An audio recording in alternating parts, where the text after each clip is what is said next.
এই বৃষ্টির দিনের বিকালের নাস্তায় মুচমুচে এবং মুখরোচক একটি নাস্তা তৈরি করে দেখাবো, যেটা চায়ের সাথে থাকলে বিকালটা একেবারেই জমে যাবে। সম্পূর্ণ ঘরোয়া উপাদান দিয়ে মুখরোচক এই নাস্তাটি ঝটপট বানিয়ে নেওয়া যায় এবং খুবই কম সময়।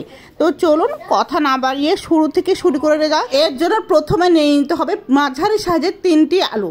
আলুগুলো প্রথমে আমি পিলারের সাহায্যে চোচা ছিলে নেব। চোচা ছিলে নেওয়া হয়ে গেলে চাকুর সাহায্যে কিউব করে সবগুলো আলু কেটে নেব।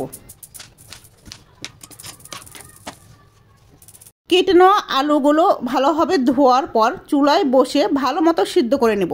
5 মিনিট পর ফিরে আসছি, আমার আলুগুলো সবগুলো সিদ্ধ হয়ে গেছে। এবার ঝাঁকাই থাকা অবস্থায় বড় চামচ কিংবা ঘুটনির সাহায্যে সবগুলো আলু ম্যাশ করে নিতে হবে। আলু ম্যাশ করাটা কিন্তু গরম থাকা অবস্থায় করতে হবে। আলু ঠান্ডা হয়ে গেলে গুটি গুটি হয়ে গোটা গোটা হয়ে যাবে। এবার পাতলা সুতি কাপড় কিংবা চালনির সাহায্যে সবগুলো আলু ভালোভাবে ছেঁকে নেব, যাতে কোনো প্রকার গোটা থেকে না যায়। আমি ঝাঁকার সাহায্যে ভালোভাবে দেবে ছেঁকে নিয়েছি আলুগুলো। এবার মশলা মিশিয়ে দেবো। এজন্য প্রথমে দিয়েছি 1 চামচ চিলি ফ্লেক্স, 1/2 চামচ হলুদের গুঁড়া, 1 চামচ চাট মশলা, 1/2 চামচ কাশ্মীরি লাল মরিচের গুঁড়া। আপনারা চাইলে চিলি ফ্লেক্স কিংবা কাশ্মীরি লাল মরিচের গুঁড়ার যে কোনো একটি ব্যবহার করতে পারেন। এরপর যোগ করে দেবো 2 চামচ ময়দা। এরপর ডোটা ভালোভাবে নাড়াচাড়া করবো যাতে সবগুলো উপাদান ভালোভাবে মিশে যায়। এরপর নিয়ে নেব রুম টেম্পারেচারে থাকা একটি ডিম।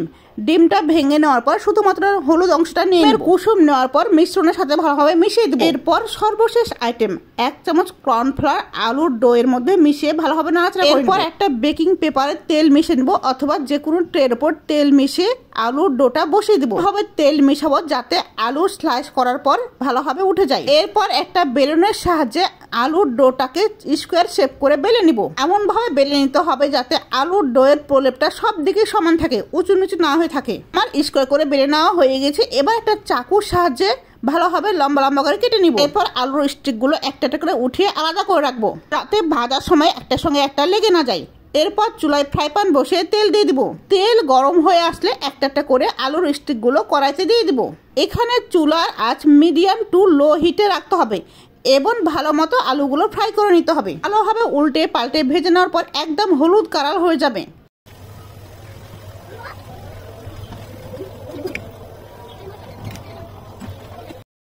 আমি 2 ব্যাচে 12টি স্টিক ভেজেছিলাম। একসঙ্গে দিয়ে দিলে সবগুলো একটার সঙ্গে একটা লেগে যেত এবং ভালোভাবে ভাজা হতো না। সিদ্ধ করা আলু ছিল যেহেতু, সেজন্য ফ্রাই হতে খুব একটা সময় লাগেনি। আমার এক এক করে সবগুলো আলুর স্টিক ভেজে নেওয়া হয়ে গেছে। কালারটা জাস্ট ওয়াও হয়েছে এবং অনেক মুচমুচেও ছিল। এবার সামান্য পরিমাণ টমেটো সস দিয়ে পরিবেশন করার পালা।